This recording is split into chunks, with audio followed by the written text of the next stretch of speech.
如果講喺內地向香港進行轉賬嘅話咧，都係同樣每年額度等值$50,000嘅，係會佔用你嘅個人嘅扣匯額度嘅，可以通過銀行匯款或者跨境支付去準備。其他一啲補充嘅説明，同大家講一講，就係 ATM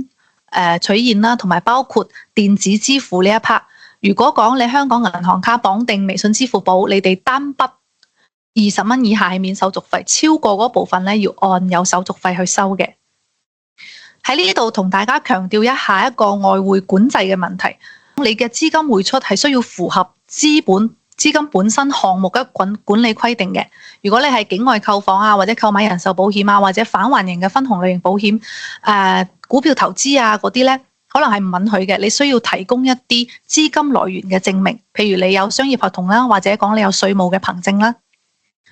下邊會同大家重點講下一啲特殊嘅場景同埋風險嘅提示。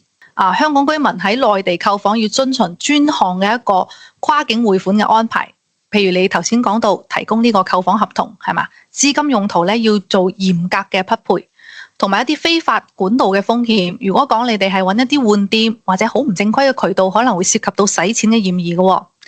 銀行嗰邊審查嘅要點咧，佢就會主要審查明確申報資金嘅一個性質，譬如你遺產繼承啊，定係投資收益啊，佢會避免因為用途不明咧會被攔截嘅。